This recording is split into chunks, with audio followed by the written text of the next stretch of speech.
It's an insult to life. ये शब्द हायाओ Miyazaki के हैं जब उन्होंने पहली बार एआई द्वारा बनाई गई आर्ट देखी। लेकिन ये सिर्फ एक रिएक्शन नहीं थी, ये उनके जीवन के वर्षों का एक्सपीरियंस, कला के प्रति उनकी गहरी इमोशनल कमिटमेंट और जीवन के प्रति उनके फिलॉसफी का परिणाम था।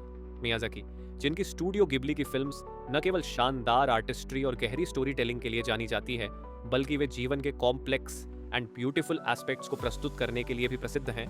उनके लिए आर्ट सिर्फ एक टेक्निकल प्रोसेस नहीं थी, बल्कि ये ह्यूमैनिटी, इमोशंस और थॉट्स का गहरा रिफ्लेक्शन थी। जब वो एआई जनरेटेड आर्ट को देख रहे थे तो उन्हें लगा कि ये न केवल सोल ऑफ आर्ट का इंसल्ट कर रहा है, बल्कि जीवन के वास्तविक, रियल और यूनिक एक्सपीरियंस को भी नष्ट कर रहा है।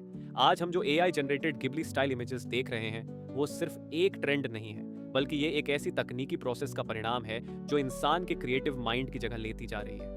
ओपन एआई ने GPT-4o मॉडल में इमेज जनरेशन फीचर लाया गया है, जिसके बाद ये ट्रेंड पूरे इंटरनेट पर वायरल हो गया।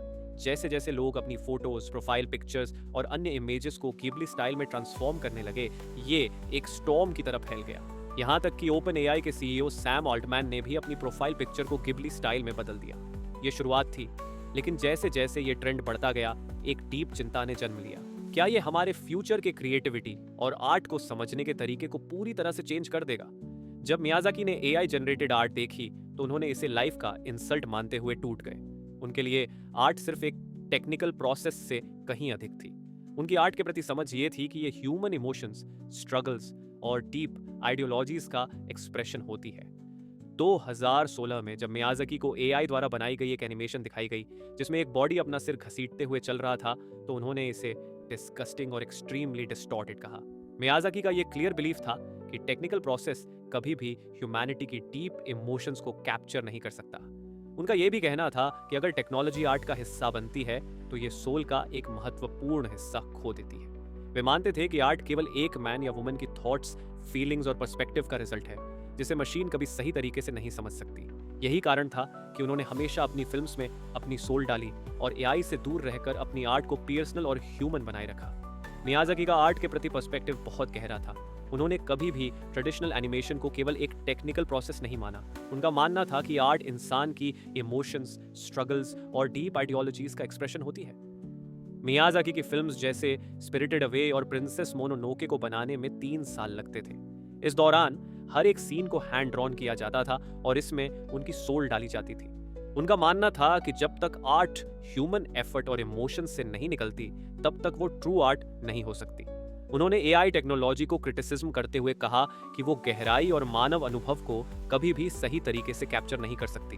उनका मानना था कि अगर टेक्नोलॉजी आर्ट का हिस्सा बनती है तो वो सोल का महत्वपूर्ण हिस्सा खो देती है। इसी कारण उन्होंने हमेशा अपनी फिल्म्स में अपनी आत्मा तक दे देते थे और एआई से दूर रहकर अपनी आर्ट को पर्सनल और ह्यूमन बनाए रखा। इससे जो AI generated Ghibli style art का ट्रेंड आया, वो एआई और ह्यूमन क्रिएटिविटी के बीच एथिकल डिबेट को जन्म देता है, जिसमें कॉपीराइट इश्यूज और आर्टिफिशियल इमोशंस को लेकर कंसर्न्स व्यक्त की जा रही हैं।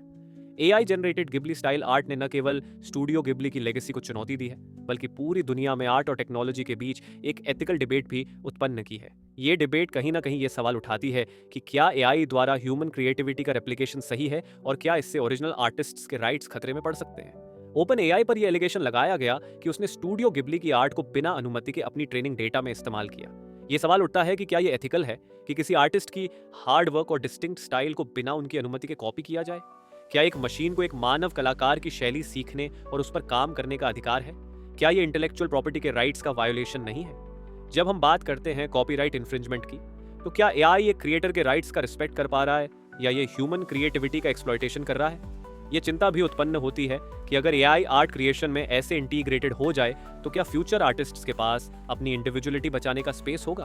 क्या एआई की ये एबिलिटी आर्टिस्ट्स को अंडरमाइन कर देगा और उनका लाइवलीहुड छीन लेगा? एआई का यूज आर्ट के लिए जब इतनी आसानी से किया जा सकता है तो ह्यूमन आर्टिस्ट्स को रिकॉग्निशन और कॉम्पेंसेशन मिलना भी मुश्किल हो सकता है। इंटेलेक्चुअल प्रॉपर्टी लॉज में बदलाव की जरूरी है ताकि एआई द्वारा बनाई गई आर्ट वर्क्स के लिए स्पष्ट रूप से बाउंड्रीज तय की जा सकें। एआई जनरेटेड आर्ट अक्सर अनकैनी और स्ट्रेंज लगती है क्योंकि मशीन इंसान की न्यूआंसेस और इमोशंस को कैप्चर करने में असमर्थ होती है। इन इमेजेस में कभी भी वो डेप्थ और इंटीमेसी नहीं हो सकती जो एक ह्यूमन आर्टिस्ट अपने वर्क में डाल सकता है। इन पिक्चर्स में कोई वाइब्रेंसी या रियलिज्म नहीं होती और इस कारण से ये विजुअल्स ह्यूमन इमोशंस और फीलिंग्स से बहुत दूर होते हैं। एआई द्वारा बनाई गई आर्ट टेक्निकली परफेक्ट हो सकती है, लेकिन उसमें उस सोल और ऑथेंटिसिटी का अभाव होता है जो एक ट्रू ह्यूमन क्रिएशन में पाई जाती है। ऐसा कहना है गिबली स्टूडियो के क्रिएटर का। क्या एआई कला को खत्म कर देगा? आज एआई हर स्टाइल को कॉपी करने में सक्षम हो चुका है। यूट्यूब जैसे प्लेटफॉर्म पर क्रिएटर्स अपनी यूनिक स्टाइल के लिए पहचाने जाते हैं, लेकिन क्या होगा जब एआई किसी चैनल की पूरी style, script, story telling, visuals को कॉपी कर लेगा? ये न केवल उस क्रिएटर की पहचान को खत्म कर देगा, बल्कि उनका इंडिविजुअल कंट्रीब्यूशन एंड क्रिएटिविटी भी नष्ट हो जाएगी। जब सभी लोग एक ही स्टाइल में आर्ट बनाने लगेंगे तो क्या होगा? जिस तरह से मियाज़ाकी की फिल्मों की गहराई उनके रेयरिटी से आती है, अगर हर कोई वही बना सकेगा तो उसकी वैल्यू और पहचान दोनों खत्म हो जाएगी। ये सोचने वाली बात है कि जब टेक्नोलॉजी इतनी पावरफुल हो जाएगी कि वो हमारी हर इमेजिनेशन को पूरी कर सकती है, तो क्या हम अपनी इंडिविजुअलिटी एंड क्रिएटिविटी को पूरी तरह से खो देंगे? ओशो के बारे में तो आपने सुना ही होगा, उनका भी कुछ ऐसा कहना था। ये बातें कितनी सच है ये तो मुझे नहीं पता, पर उनका जो बोलना था वो डीप है। ओशो ने भविष्यवाणी की थी कि एक दिन विज्ञान ऐसी मशीन बनाएगा जो सेल्फ अवेयरनेस हासिल कर लेगी और खुद को भगवान समझेगी, और शायद हम उसी दिशा में बढ़ रहे हैं। एआई के विकास के साथ हम ऐसे क्षण के करीब पहुंच रहे हैं जब मशीनें खुद को जागरूक मान सकती हैं। लेकिन क्या इसका मतलब ये है कि इंसान अपनी कॉन्शियसनेस खो देगा? आज हम अपनी सोच और फैसलों के लिए चैट जीपीटी जैसी टूल्स पर निर्भर होते हैं। इस निर्भरता का परिणाम ये हो सकता है कि हम अपनी सोचने की एबिलिटी को खो देंगे। यदि मशीनों ने हमारी थिंकिंग एंड डिसीजंस को कंट्रोल्ड करना शुरू कर दिया, तो क्या हम अब भी अपने अस्तित्व को सही तरीके से पहचान पाएंगे? तो अब सवाल उठता है कि जब एआई खुद को सेल्फ कॉन्शियस मान लगा, तो क्या हम इंसानों के खिलाफ हो जाएगा? क्या हम और भी ज्यादा बेवकूफ नहीं हो जाएंगे? या ऐसा नहीं होगा कि हमें जो एआई सिखाएगा हम बस वही सच मानेंगे?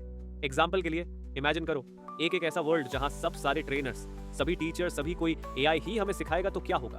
क्या वो एआई हमें वो इन्फॉर्मेशन नहीं दे सकता जो हमारे लिए डेडली हो जाए? ऐसे में तो ऐसा ही लग रहा है कि क्या धीरे धीरे करके हमारी कॉन्शियसनेस का लेवल गिरता जाएगा और एआई हमसे ज्यादा कॉन्शियस हो जाएगा, उसके पास हमसे भी ज्यादा डेटा होगा, और यही डेटा आने वाले टाइम में सबसे ज्यादा पावरफुल चीज रहेगा। अब जब एआई के पास आर्ट और क्रिएटिविटी की नकल करने की कैपेबिलिटी है, तो क्या ये फ्यूचर में आर्ट का एंड हो सकता है? ये सोचने वाली बात है कि अगर एआई इसी तरह से फील्ड्स ऑफ आर्ट में डोमिनेंस एस्टैब्लिश किया गया, तो एक टाइम आएगा जब ह्यूमन क्रिएटिविटी पूरी तरह से मशीन्स द्वारा कंट्रोल्ड हो जाएगी। जो हम अभी एआई द्वारा बनाई गई गिबली स्टाइल आर्ट देख रहे हैं, वो सिर्फ एक शुरुआत है। अगर एआई ने इसी तरह से आर्टिस्ट्स की यूनिक स्टाइल और उनके पर्सपेक्टिव्स को कॉपी करना जारी रखा, तो आने वाले समय में ऐसा हो सकता है कि सारी क्रिएटिव प्रोडक्शन एआई के हाथों में चला जाए। ह्यूमन बीइंग्स बस एक ऑब्जेक्ट की तरह रह जाएं और हमारी अपनी क्रिएटिविटी पर मशीन्स का कंप्लीट कंट्रोल हो। ये टाइम ऐसा आ सकता है जब हम खुद को पहचानने में भी इनकेपेबल हो जाएं, क्योंकि हमारी थिंकिंग और हमारी डिजायर्स पूरी तरह से एआई के द्वारा डिटर्मिन्ड होंगी। हम धीरे धीरे मशीन्स के स्लेव्स बन सकते हैं और हमें यह भी नहीं पता चलेगा कि हमारे ब्रेन्स की इंट्रिकेसीज को कब और कैसे मशीन्स ने कंट्रोल कर लिया। ये बिल्कुल वैसा हो सकता है जैसे द मैट्रिक्स मूवी में दिखाया गया है, एक ऐसी वर्ल्ड जहां ह्यूमंस मशीन्स के रूल्स फॉलो करते हुए सिर्फ एक लाइफ जीते हैं और उनका हर एक्शन एआई द्वारा प्रीडिफाइंड होता है। यहाँ तक कि आज जो हम इमेजिन करते हैं वो भी किसी न किसी दिन एआई द्वारा हमारे अंदर इन्फिल्ट्रेट होकर कंट्रोल हो सकती है। क्या हम फिर भी अपनी इंडिपेंडेंस, अपने थॉट्स और अपनी क्रिएटिविटी को प्रिजर्व कर पाएंगे? क्या हम ह्यूमंस अपनी आइडेंटिटी को मेंटेन रख पाएंगे, या फिर मशीन्स के सामने जस्ट स्लेव्स की तरह रह जाएंगे? ये एक डेंजरस सिचुएशन हो सकती है और इसका इम्पैक्ट बहुत सीरियस हो सकता है। अगर एआई ने आर्ट और क्रिएटिविटी को पूरी तरह से अपने कंट्रोल में ले लिया, तो क्या हम कभी उन रियल इमोशंस और थॉट्स को फिर से महसूस कर पाएंगे जो एक ह्यूमन क्रिएटर अपनी क्रिएशंस में डालता है?